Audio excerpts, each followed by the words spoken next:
All right. Welcome to the show. Welcome to the Hip Hop Hustle podcast. We're back. I'm extremely excited today. We've got amazing artist, amazing DJ come through. Mason, I should have checked if that's how you pronounce your name. I'm pretty sure I was pretty confident that that's how you do it. As far as names go, it's the simplest one I think I've had on the show to date, but it's an absolute pleasure to have you on the show. Absolutely amazing. You've been making music for over 20 years, which is a pretty amazing for me personally. As just a fan of music, to be able to talk to someone like you. You would have seen all the evolutions. And for anyone who hasn't checked out your most recent stuff, you had Love on Repeat, Shake For Me came out this year, Raining Again, Head Lost. So yeah, you've been a very busy person. Yeah. Well, first, thanks for being here, for inviting me. First of all, some bad news. My real name isn't Mason, but something unpronounceable. So there you go.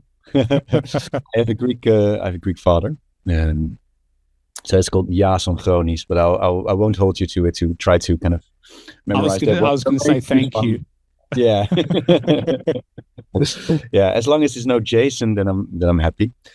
Yeah, thanks, man. Yeah, I'm kind of always busy. I've started a long time ago, and at some point it became professional as in full time, and that's been sort of 20 years. And it's kind of a bit of a surprise that it kind of still keeps on going. But I just, work very hard and really enjoy the rides. It's incredible to me that someone like you is surprised that it keeps going, because to me, I would feel as if by the time you're in this part of your career, when you've had everything that you've done and all the tours, that would be your feeling, that you're surprised you're still around. To me, it would be like, when are you never going to be around? Yeah, well, I think sometimes people see the industry too much as black and white, winners and losers, if you know what I mean. Like people that sort of made it and people that haven't made it. But the way I see it, there's like shitloads of gray in between. And a lot of people kind of do all right, or for me also I had like ups and down years, also as in sort of, income and stuff like that. So sometimes it's more easy and sometimes it's less easy. It's a complicated industry. It's kind of it's very trend driven, and it changes every few years, and things like trends and sound change every few weeks even. So it's a tough competitive world out there, but the work itself is really nice. And I think if you kind of have enough, can do a trick or two and work hard enough and are focused enough, then it's doable. But it's not, it's never easy. But I do get what you're saying. Like the longer you're working at it, kind of in a way it does get easier because people know your name and you have income from rights, and there's a lot of stuff you can lean back on. But yeah, but still, I kind of, I'm in the studio every day. It's awesome that that's where you're still at, that you're still in the studio every day. Like I look at the longevity of artists, and most artists don't even make it close to 20 years. Most artists, just in general, obviously you have the big names who get there, but most artists wouldn't be able to say they could sustain what's required of them for that period of time. Yeah, it's true, actually. I mean, I've seen so many people come and go. I do see good ones staying as well. And yeah, in terms of studio, I kind of just see it as people probably think very sort of rock and roll of the whole music industry lifestyle. But like, in reality, I'm just a geek, just like any accountant behind computers 40 hours a week. And I just make the hours. I know there are a lot of, especially DJs out there that kind of, they maybe are only 2 or 3 days a week in studio, but probably most of them, if you'd ask them, they prefer being 5 days in studio. It's like, I really love DJing. It's like a lot of adrenaline, a lot of fun, and I really love it, whether it's for 5 people or 5,000. But I still see the studio stuff as the most creative, challenging, and the also rewarding. And yeah, because now that you put it like that, I've never had anyone say it's like being a nerdy accountant before. Like you're the only one who's ever been like, I'm just there, I'm like doing my thing, I'm just like really into it. That's the impression that I get. Yeah, Yeah, okay. Now, well, my life, I guess, is a little bit more uncommon than a nerd accountant. I do tour around the world, and I've had my sort of I do the fun stuff as well. But yeah, I think uh, yeah, it's just the way I work. I'm just very disciplined, I suppose, and I just keep at it. I really think that in terms of creating music, it's very much about the core idea, and especially nowadays, you can make anything sound good, and it's kind of a linear process. You have your demo idea, and to make a finished track just takes whatever, a week or how long it ever takes to kind of mix everything and make all the details right and all the arrangement right. But I kind of believe that the more ideas you make, the more you keep on creating little ideas, the more you can throw away, and then you can. So the more time you can be in studio, the more ideas you can create, the more you can throw away, and the more you can polish only that one idea that was really good. And if you have limited time, you kind of, you maybe make 5 ideas, and then you have to pick and choose and finish it, and then it's maybe a bit of a mediocre idea. But I think, yeah, it's a bit the polishing a turd thing. I make shitloads. Sometimes I do weeks where I do every hour an idea, and then at the end of the week you have like 40 ideas, and then you finish one, and 39. I know there's in some folder that my kids someday have to browse through 10,000s of sort of mediocre house ideas. Yeah, so that's how I work. I just see it as a tap, just keep it running and see it as, train it as a muscle creating. I can only imagine what your fans would do to get their hands on your back catalog, to see all the things that you were like, I don't think this is going to work, or things that you just for whatever reason decided not to put out there. And I've always thought this. I would find it fascinating, the things that you but it's horrible. I mean, there's good stuff in there, but there's lots of shit in there, rubbish. And sometimes I go back to a certain year and click through, and then there's a nice whatever hi-hat groove, or there's a nice little step that I'll kind of recycle. You take elements out of those, and a lot of times tracks are kind of combinations of these little sketches. So it's like, there's a theme of that and the beat of that one, and then I seriously have trouble with naming. It's when I was younger, I numbered them, which was just horrible because you get like 1215.2 and stuff like that.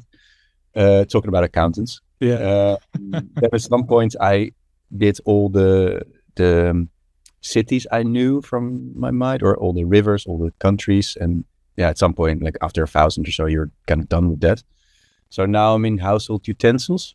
then I just make a demo, save an MP3 as well, and then you get like questions like, do you want to replay? There's already a file called sort of corkscrew.mp3. Yeah. Do you replace that one? Yeah. So yeah, I guess you can. There's only so many forks you can create and knives, and then you have to get quite adventurous. Yeah. Yeah, citruspress.mp3, and yeah. Please give me ideas where I have to go next, because I'm kind of almost done with household utensils, and then I need new naming.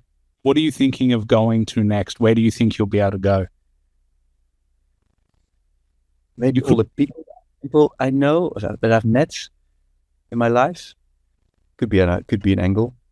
Yeah. Do you prefer having inanimate objects, or do you not have a preference? Do you just need a way to file all these things? Yeah, I just need a filing system, basically. Yeah.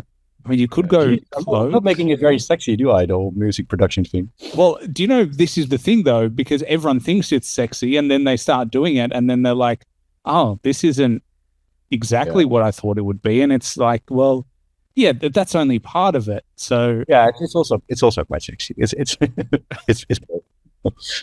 But I was thinking maybe you could do like clothes. You could do brands. You could do. I mean, if we went really boring, you could go like you could do sports, or you could do TV shows, or you could do movies. Yeah, gardening tools. With movies is a good one, because then you can at least go 500,000. Yeah. And you could, I think, you know what, if you ever have listing problems and you need inanimate things to help you with lists, I'm your guy. I'm not going to be able to help you with the rest. Yeah, and if you ever find on Spotify Mason Back to the Future, then you kind of know what happens. Yeah, this podcast, Hip Hop Hustle podcast, this is where it originated. So, yeah, That would be like the coolest thing ever if just a conversation we had influenced even the slightest naming of a song. Well, I'm really happy with your suggestion, so thanks for that. Let me ask you, because I think you mentioned it a couple of times about, the music industry almost being multiple sides, like it being really sexy, and then our conversation that we just had not being sexy at all. Like, how does it fit in those things? It feels like it must be such a high, and then such a like a normal low. Like, you come back to your life, as you said, you've got kids and you're like going to the studio, and like, how do you reconcile the highs and the lows in it?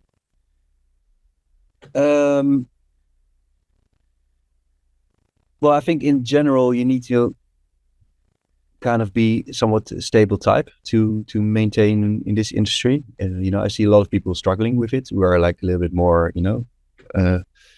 because it kind of what you say, the highs and the lows, but also this for more or less everyone, it's also the struggles versus the highs, and it's not an easy world, and there are obviously the usual temptations that come with nightlife and all that. So I guess you need to be a bit sort of grounded and steady as a person to do this for a long time. I kind of, because I'm a bit older now, I've been doing it for a long time, since 95. I kind of, the complicated stuff, I just see it as it is, but I just really enjoy the process. And I think that's, in general, people should enjoy the process. It's not, if you only focus on the goals and only focus on where you need to go next, then, sure, you make a plan and a strategy as far as you can do that. But it's, at the end of the day, you should really enjoy like what you're doing at the moment, which is kind of, I can be worried about like my record not getting the recognition or not finding the right label or this or that or not having that tour. I can become a bitter asshole, but I rather be just sort of enjoying making the tunes, enjoying playing at a party and doing all that stuff. So that's kind of how I see it, to kind of not get too, not get cynical about all that other stuff. It's complicated, but it's also because it's really fun, and that's why it's also very competitive. Yeah. How long did it take you to realize that? I see there's a bit of a turning point around age of 30 for a lot of people. So not per se about me, but I noticed, people start to make music young usually, and from high school, and they're like 18, 20, 22. A lot of times at that age they get a lift off, because they're young, they have new ideas, they're fresh, are with their feet right in the nightlife. I mean, nightlife at the end of the day, the emphasis is still between 20 and 24, right? I mean, then usually people do something more serious with life afterwards. And so, and a lot of people then at some point that goes down a little bit. And I see this sort of turning point around 30 where people start to get a bit cynical sometimes, artists, because it's not so romantic anymore, or they have to think about sort of whatever, family planning and all that, and they have like a unsteady income, and they see kids who are like half their age getting all the shine, and so I've kind of made a rule for myself. I'm never going to be that guy, I'm never going to be sort of a cynical old guy and bitching about the industry, and it's just I'm way too fortunate to be able to do this as a living and support my family with it, and so I'm in no place to ever complain about it. Yeah, I mean, I can recognize how that are difficult parts of it, but it's probably working in a bakery. There are also difficult parts about it, so it's yeah. Do you think that the industry just wears on a lot of people that haven't had that conversation with themselves? It just gets to them after a period of time? Yeah, that's what I see a lot. Yeah, that's my experience. I mean, obviously not everyone, but there's a lot of people who just get a bit like because they don't, at some point, don't get through anymore, and yeah.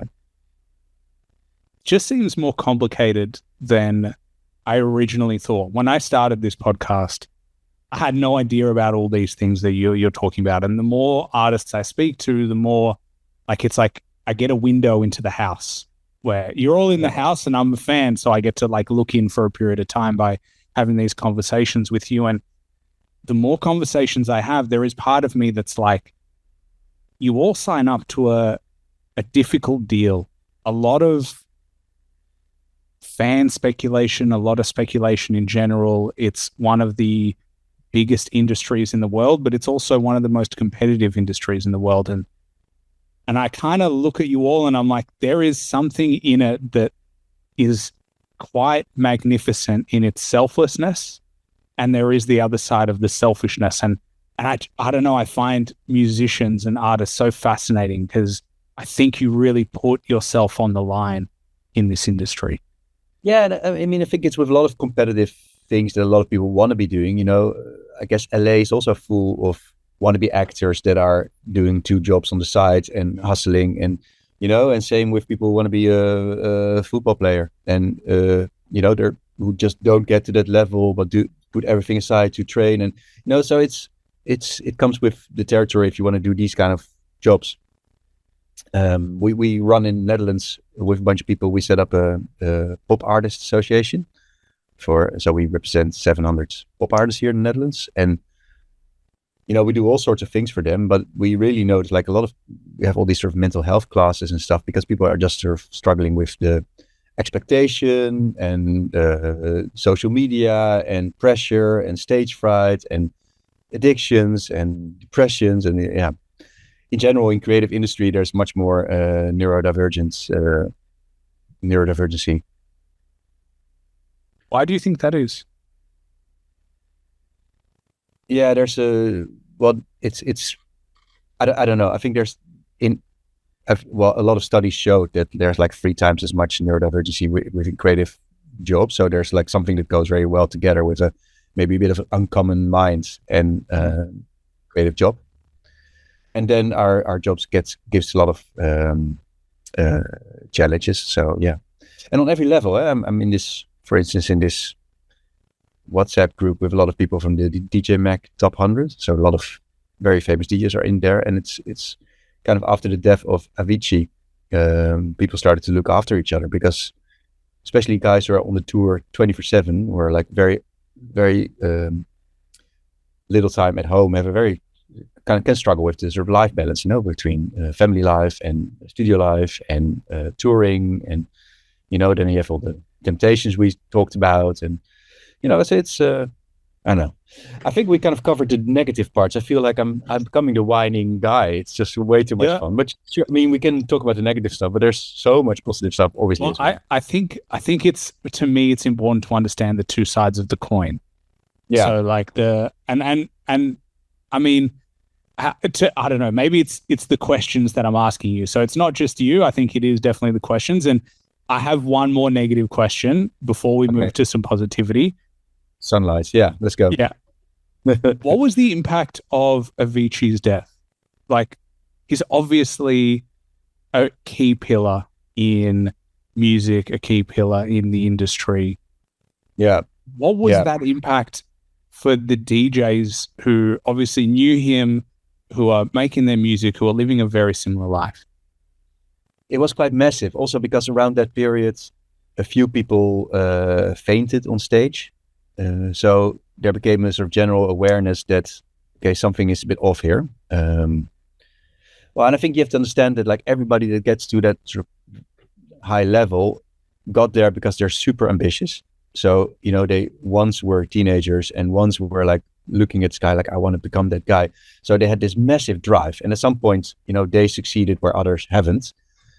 But that drive wasn't gone. So those guys have, and maybe myself included, they have this sort of ambition and drive to keep on going and do more. And there's that possibility. Let's go for that one. They have a sort of natural tendency to not say no and not put a brake on it, let's say.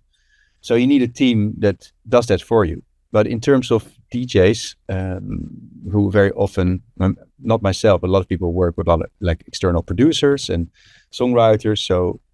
So financially they can keep on touring, and that makes the whole team the most money, because then they can play, and there are like producers and songwriters who are coming with ideas and they're sending it to them, and they listen, and DJs listen to headphones like, I like this idea, maybe if that guy can make a beat for it, and then at some point he jumps in the studio, listens, or gives some feedback over phone, or so that's kind of how a lot of people work. And and it makes them a lot of money. So it makes the team a lot of money, and the artist has this driven thing that he just wants to do that tour and wants to do that show, and which is their natural tendency. So those two together are a bit of a nasty cocktail that DJs just keep on touring, because they're much easier to tour than a band. You don't need 20 trucks and the whole shebang of 100 people going from one place to the other. You can, I can just fly on my own, and bigger guys maybe go with a bunch of people, but not much, maybe 4 or 5 people. And so you can just keep on going and do multiple shows in one day, and it's fun and finance and this and that. So it just becomes very unhealthy that you wear yourself out. So I think after Avicii and after that whole sort of moment, there was a sort of general understanding, like, okay, we need to think more about mental health, and also within the industry. And then I'm looking at you managers. Management is also thinking a little bit more like, okay, what's a healthy balance, as well as booking agency. Yeah, that makes sense. I think it's hard when you're like, because you're like, I don't know how long this wave will ride for. And so you want to maximize it. And I get it. Like I have a corporate career as well as doing this podcast. And like, you do work yourself hard, and you do go, or I don't know how long I could be here. Or I don't know when the next opportunity will be. So I need to make sure that I can maximize it. So yeah, there's always something to go for. You go, I think I have an Ibiza residency, but I don't have a Vegas residency yet. And when you have a Vegas residency, you want to conquer the moon, and maybe afterwards Mars. There's always something to grab for, and that doesn't stop. I've toured with some of the biggest acts in the world, where you think like, dude, you're there. Kind of, there's nothing there anymore. Like, but they didn't think. They felt like, oh, now I'm just getting started, and I want to be doing this and this massive thing next year, and this stadium tour, blah blah blah blah. So it never stops. You need to kind of be in the moment and kind of make it sort of a healthy balance in some sort of way. And it's never going to be a normal, calm balance, but at least something that's sustainable.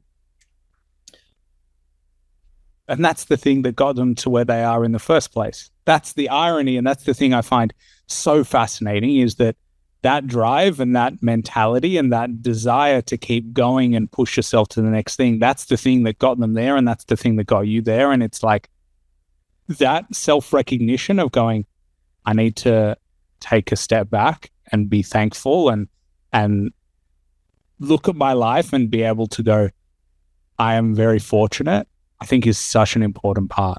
Because otherwise, you're right, you just keep going forever and there's no end in sight. Yeah, and how often did you read a news article that some sort of movie star OD'd on painkillers or sleeping, medicine or stuff like that? And you're like, why is he on fucking painkillers? Or, it's just because the life is kind of so intense that, you need to find some sort of balance some way. And I think we're doing so much better than 10 years ago. There's so much more recognition now for all these kind of things. And I hear so many more DJs saying, I'm good with just 4 shows a month or 6 shows a month. I don't need to do 4 a week anymore. And yeah.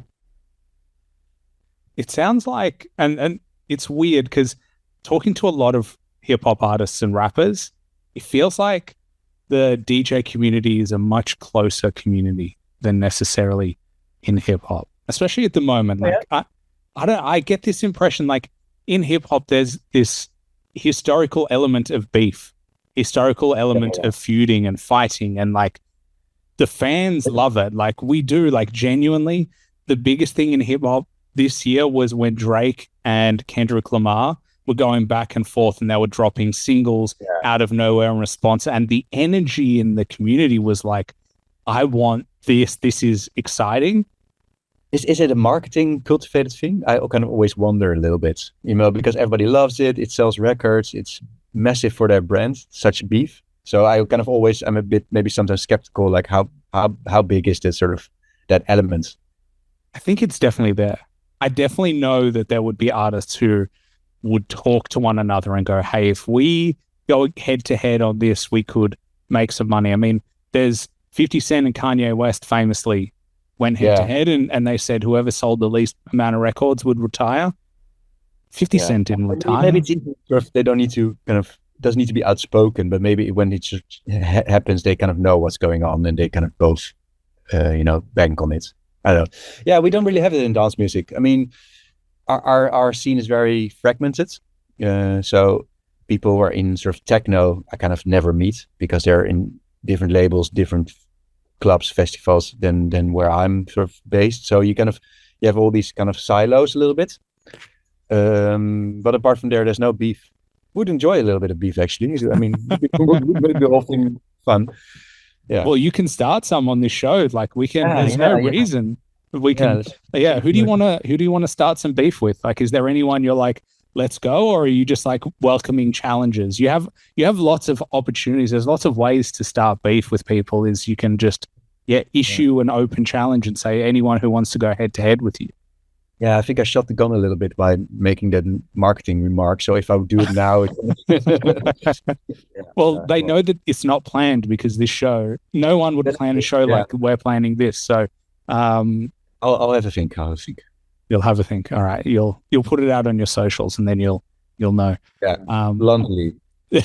I always say, be careful what you wish for, because all of a sudden, then in dance music there will be beefing, and I'm not so sure that's what we want in that genre of music. You really need to be careful. I remember like whatever decade ago or something, I made Celine Dion was quitting singing, so I made like without thinking, within 5 seconds, sort of a post somewhere like that, sort of that I thanked everybody for this sort of fortunate day and something like that. I didn't read into it. I didn't read into it that she stopped singing because to take care of her dying husband. And yes, and then it kind of, for some reason, it got into the bubble of super hardcore Celine Dion fans, and my life exploded within an hour. Like sort of, my phone became like massively hot. My whole DM. My profile was blocked and banned, and like from every side, other profiles, everybody was like, got like 100 messages here, there 500 messages here. You and your music is nothing, and blah, blah, blah. And I was like, what the fuck? I was just making a little joke, So that's how beef can become. I at some point it got me too much stress, and I deleted the message after an hour. I kind of caved in. Really, that quickly? Yeah. And then I think I was like 1,000 messages further or something. Yeah. Well, in an hour, like you had that many men, like that's wild. Yeah, and my profile was almost banned from Facebook and that. And you got to be careful, Celine Dion. She has some cult following. She has, yeah. You have to be careful with this shit. Also, politics. I'm never ever mentioning it again. It's kind of fucking yeah. I tend to agree with you. I think that there's nothing to be gained. Yeah, exactly. For doing those things. I think like just part of the joy of music is the escapism of it, is that it's not influenced by the rest of the world. You can listen to a song and you can just feel whatever you feel, and you get to enjoy it, and to just away from the world for 3, very 5, true. 7 minutes. Yeah, very true. How do you feel when you finish a song? It's also defined finishing. At some point you just hand it in, but like it's I've also had some periods where I was like where it never finished, so I kept on going back and making lists of notes and new rounds. Like, I'm a little bit better now that at some point I say, okay, it's good enough or something. That's tricky when it's finished. But anyway, I can. I mean, I can listen back to stuff and feel proud on some of the tracks. Some of them I'm like, oh, they're not all aces. Like some I love more than the others. But I kind of, I'm generally proud if I listen back to my old discography. Like all the volumes, because it's so much by now, and I think there's fun stuff in there, and I've always kind of been doing it my own way and a little bit further away from the trends and things, and being kind of stubborn at it. and it's never been a very conscious choice. Like, oh, I'm gonna have a profile that's super stubborn and does its own thing. But it's kind of like 1,000 moments where you every time make that sort of goal, or make that direction, choose that direction. So I think my stuff is quite sort of different from a lot, and yeah, I'm kind of proud of that in a way.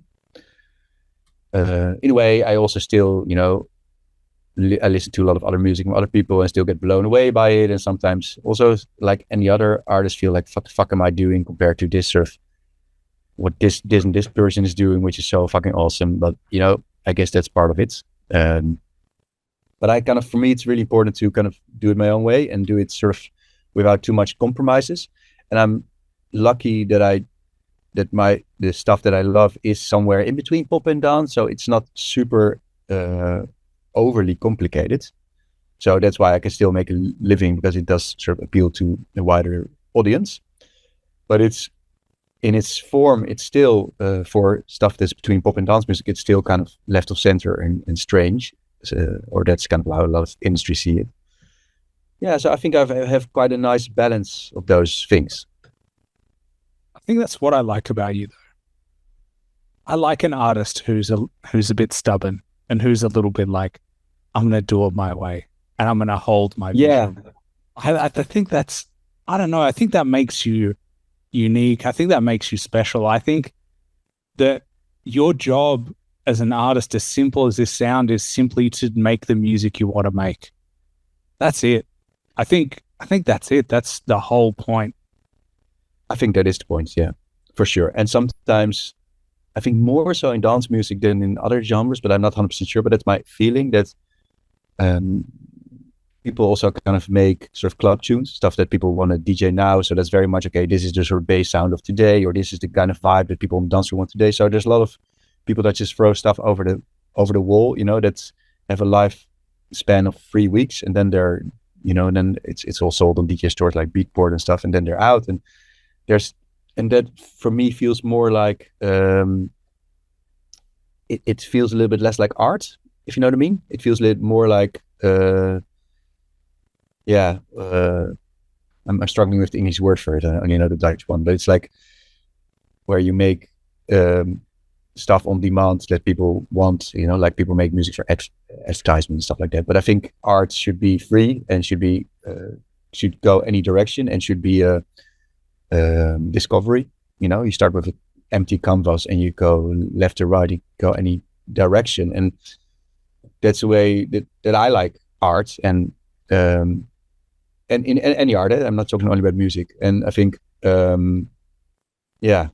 so that's how I kind of want to be dealing with it, which also means that I make a lot of stuff that my manager is like, yeah, hey, nice, but we're never ever going to reach this, So there's a lot of stuff that just stays on the shelf. And it's also why I did 4 albums, and a lot of dance music artists don't do albums, because it kind of business wise, it doesn't really make sense anymore these days, or not that much. But for me, I have all this output that's maybe not so much a dance single that people can play or isn't for dance radio or stuff like that, but I still like making it. So then, in that sense, albums, how old-fashioned they can be, do still make sense in my case. Well, I think it's fantastic that you make albums. Like, I genuinely do. I think it's so rare that, and then someone like yourself takes the time to put together an album, and I'm like, this is fantastic. Like, people should be making albums. People should be thinking of sequential order. People should be thinking of, hey, how did these songs fit together in their own story? I think as much as it may not sell as much, I think the art of an album is unparalleled in the sense of you really paint a picture and you really tell a story, and you really get to experiment with a little bit more than just one canvas. It's like it's like an art gallery. Like, it's the whole thing together. It's, if you release a single, there's a certain expectations and dependency, labels really invest in it, and marketing machines and PRs and pluggers, and the whole machinery starts rolling to make it as big as it can be, right? And obviously not everything becomes big, but sometimes it does. But there's a lot of music where that's just not possible. You know, you could, a lot of stuff that I make really fit on an album, but if you would throw thousands of dollars at it for all the marketing stuff, it's never gonna, it's going to be thrown away money because it's just not that kind of music. So, but you still want to, if you're proud of it or you like it or your fans might enjoy it, it's still nice for it to see daylight, even if it sticks to 20,000 streams, it's fine. It's at least those people enjoy it, hopefully. And for me, I feel like I didn't make it for nothing. I did sort of, it became alive, it became a thing. And yeah, I enjoy that. So kind of, I also always sort of also realize that some of the stuff that I do will never be massive. And some of the stuff I do, I hope it becomes massive. And, there's a good balance in between those things. And I see it also with other people, for instance, the guys who do all my artwork, they're called 310K, shout out. They're doing, this massive TV advertisements in Ajax, which is the biggest football team in the Netherlands. They're doing all the branding for them, all these massive, well-paid jobs. And then they're doing an art book that sells 100 copies and they spend like months on, because that's also important for yourself, to make it and you enjoy making it. And my career is also a little bit like that. I have some records that do really well and some records where I know it is never going to be sort of massive numbers, but it's just really fun to make. But also, you don't know. Like, but you don't know. And and it may not be today and it may not be tomorrow. I mean, it's going to live there. So people could find it 10 years from now and go, here is some art that I just didn't recognize at the time. And then it's back. I think the internet, TikTok has done that to so many songs where they've been out for decades and then they have a resurgence because someone finds a song and they're like, yeah. It's kind of my year in a synopsis. But it's amazing. Like, it's pretty incredible that can sometimes it happens. So I had like one record where I was like, I'm not sure if I'm going to be putting this out, and like, why would we do this? And then it became kind of a big hit here. So it kind of does happen. And same with Exceder, which was initially a B-side, just because I felt like I'm not sure, and then now it's my biggest record. So so that stuff happens. But usually you kind of have a good idea if something hasn't appealed for a wider audience or is a bit more sort of undergroundy, weird. Well, they do say in the movie industry, you do one for you and one for them. So that's it. That's a good saying. Yeah, that's a rule I live by, and that's why it's also really convenient to have my own label, Animal Language, that I can do that stuff with. Then I can, I collect the stuff that I want to be doing, but it's maybe not for big labels. Just do Animal Language, can release it whenever I want. Can release tomorrow, and then do a few things that are maybe more bigger. When you look at your future, like because you said you've been doing this since 1995, so forget 20 years, you've been making music for 30 years. You think about what it could be in another 10 years when you've been doing it for 40 years or maybe even longer, 50 years? Yeah. Well, in general, the emphasis really moved from DJing to studio. I was always doing both, and I still do both. But when I was sort of 24, I did like 3-4 shows a week, and was like also my priority in life was touring. I just wanted to play. That's kind of where I was at. I started as a teenager, and that was all I ever wanted was to see the world and DJ. So, but I've also kind of done a lot of that, many years of flying around. So for me, my emphasis is really creating, and I love DJing, but I'm also fine if it's just 2-3 a month is also fine. And sometimes there's a tour, and then it's also cool. Then it's a lot more, but it's it's not my end of it all to measure the success or anything by the amount of shows I have or the amount of tours I have. For some people that's different.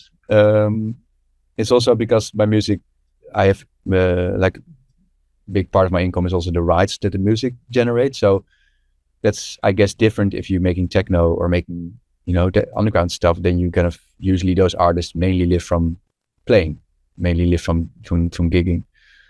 And then you just need to keep on going till you're 75 and drop dead. I noticed that a lot of, jazz musicians and stuff like that, they don't have a secondary income. They don't have music rights or anything else. Maybe sometimes they teach, but then you need to keep on doing the gigs forever, until you're fragile and stuff. But for me, the emphasis is really on music, and I like working with a lot of pops artists and also a bit behind the scenes sometimes. And so it moves a little bit. I'm setting up a very big pop music sort of studio hub here in Amsterdam, so to have a bit more crossover with other people and other. And I just love doing sessions with different types of genres and music. I'm quite wide, so I'm going from working with rock people and pop people, but next week I'm with Dizzy Rascal, and so it's a bit across the board. That's so cool. And how do you measure your success? Because you don't seem to be drawn into the same things that I think everyone gets drawn into sometimes with like numbers, but you seem to have thought about your music and thought about your career, and I feel like you contemplate a lot. So I'm interested in how you measure your own success and what you classify yourself as. Okay, well, as long as I kind of can live from it, that's the baseline. As long as I don't have to struggle about money, then I think success is just keep on going and doing it your own way, So it doesn't need to be, I don't need a private jet with my name on it or anything like that. I much rather be that stubborn guy that does whatever the fuck he wants musically, as long as it doesn't get into the risky area financially. I don't want a side job. Sorry. And so as long as I can do that, then I'm happy. So in that sense, I'm proud that I can do it for so long and support a family and all that, on a kind of stubborn career in a way. So that's me, success. And sure, it's a very numbers driven world, especially nowadays where all these social numbers and streaming numbers are public. The world would be very different, the music industry, if those numbers weren't public. There's, Spotify could also decide one day to say, like, let's just hide all those stats and how many streams somebody had. Then people don't consume music. They'll probably also consume music in a different way. You go now to somebody's profile and you see, here's one song that is like extra zeros behind it, so that must be the best song apparently. So then you click on that. So it has a self-fulfilling prophecy as well. So I've never thought about that. That idea of hiding the numbers is blowing my mind right now. Apple Music does it. Apple Music is without. Yeah, I mean, we get the numbers on the back end, but on the front end for consumers, you don't get the numbers. Yeah, so that's a thing, and the industry looks at all these numbers. How's your engagement on TikTok? Might have an effect on whether you're doing a tour or not. So we play the numbers game, but at the end, I don't want to be over focused on it, because it's also, it's not the end of the door. The end of the door for me is still making music and being able to do that my way. Yeah. So that's how I see success. What do you think would happen if it was all blanked out? Like no one could see numbers, other than obviously the artists in the background. But what do you think would happen if the consumers had no access to that? Yeah, I think it's a self-fulfilling prophecy. So it's a winner-take-all industry. As in a few songs do super well, and then they keep on being put on playlists, and people see how many streams they have, and they keep on putting on their playlist. So that you have where it normally maybe would be a bit more of a linear curve. Right now, the music industry is this, and that has a massive effect, because if you, let's say in the 80s, you were a songwriter, you helped somebody's work on somebody's album, and you kind of had a cut. You wrote a part on track 9 and track 11 of an album. All that album income, all these CDs that were sold, were the income was divided between, let's say, 14 tracks, and track 9 and track 11 would get just as much money as track 2, which is the radio single. So a lot of people were living also from music in general and stuff. Right now there's no albums anymore, and everything is about that single. So a lot of artists are focused on singles, which means you need to grab them by the balls within a few seconds. So the whole way music is consumed changed. A stream counts. I don't know if you know this, it counts after 30 seconds. So an artist or songwriter or everybody that works toward music gets paid after 30 seconds. So you need to grab them within 30 seconds. So in the 80s or 90s, you had like long intros and then double verses and stuff. Now it's don't bore us, get to the chorus. So a lot of times, within the first 5 seconds, you already hear the hook of the song, just to grab them, listen to the whole Spotify top 100. It's all that, you hear like the main hook is kind of being brought in straight away at the beginning. So people get pulled in, and then they need to be kept their attention to 30 seconds. So the whole way music changed because of its format, which is, quite incredible if you think about it. And then music became shorter. And music became shorter, yeah. Because after 30 seconds, whether it's 6 minutes or 2 minutes, it doesn't matter anymore because it's one stream. And I'm not saying everybody's making music this way. Not at all. And I'm definitely not making music that way.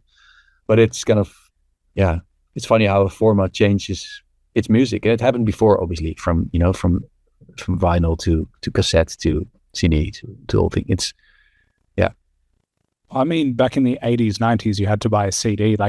You had to buy something to get music, and then you could play it as much as you wanted. Whereas now, I don't know the price. What are the prices? Like $10, $20 a month, and you get access to every single library in the whole world of music for $20 a month. It's wild. And I mean, that's what CDs were going for when I was growing up, was $24 for 22 songs, and it would be an album. It would have an A and B cover, and then that's it. And it would cost you before you bought it, like before you got to listen to it. Yeah, it's got also democratized because anyone who's kind of in their bedroom makes music can put it on Spotify now. You have like these aggregators in between, and they ask whatever 15%, and within one click you can put your music on Spotify. So last year, every day there were more songs released than in 1989, the whole year. Wow. Yeah, so we're now around 150,000 songs, new songs per day on Spotify. So there's a lot of nothing. There's a lot of graveyard that's kind of has like less than 5 streams that people just don't know. It's there somewhere on servers, but people don't know about it. I think there's also an app about it where you can sort of play a random song that never been streamed before ever. That's pretty amazing. Yeah. So it's a song that never. Yeah, it's really winner takes all. But the whole industry changed. It's also in the past it was really, you had the gatekeepers, which were record labels, and they invested heavily in, well, both getting the production out and getting it to all these record stores, the actual CDs, and making the booklets and the transportation and the whole thing, but also invested in the product being made, because it was pretty expensive to get it to massive music studios. Cost a lot per day, and so to get your record then on everywhere on the radio, it was just very pricey business. So major labels like the Universals and the Sonys and all those, they can, they focused maybe on whatever 30 artists, and 5 would succeed and 10 would fail, and they would just lose a lot of money on it, and those 5 that succeeded would make up for all that loss. So that's kind of how the industry was. So whether you would get signed to one of those labels made dramatically increase your chances of being a success. But now you don't have those gatekeepers anymore, because you can release it yourself.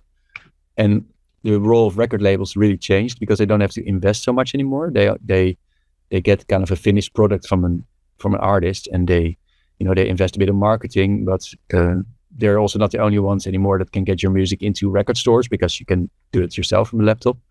So the whole industry changed, and everybody can make music and everybody consume every music. That also means there are more people that expect to make a living from it or have a dream to make a living from it. And in the past, they would just not be signed to a record label, and that would be the end of it all. But right now, they are artists to a certain extent, that they have like their stuff on Spotify, and they have a artist profile on all the socials and stuff, and they sometimes are disappointed because it just doesn't work out. But yeah, what can you expect with 150,000 songs a day, right? If in the past it would be 5 songs a day. It's it's just a crazy world, and that's before the AI tsunami.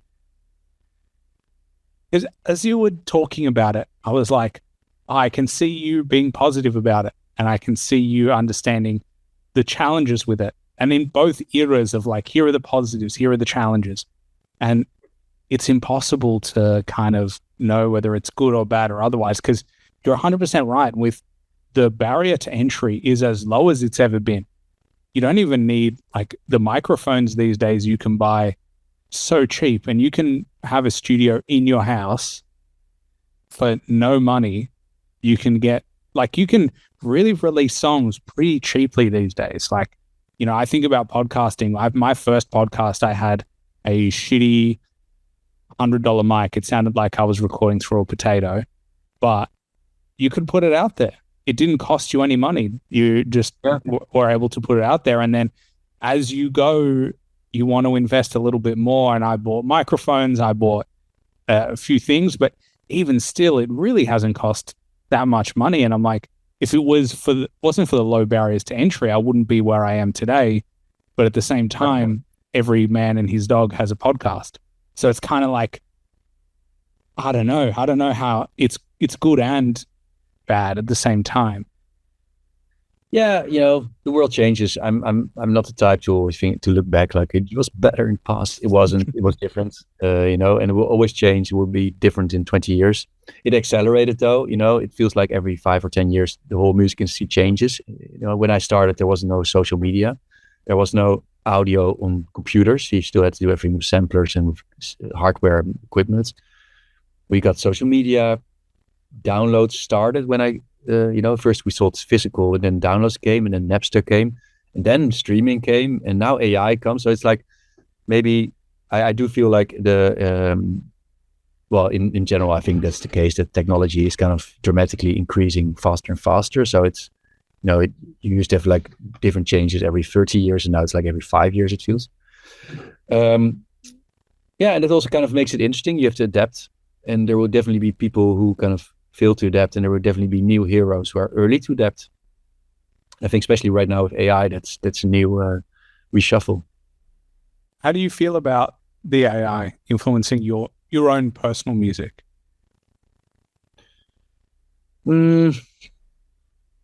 Yeah, multiple things. I feel threatened to a certain extent, that we kind of all realize it's going to eat a part of the cake, you know, from the music industry. A part that creators do will be done by the Googles of this world.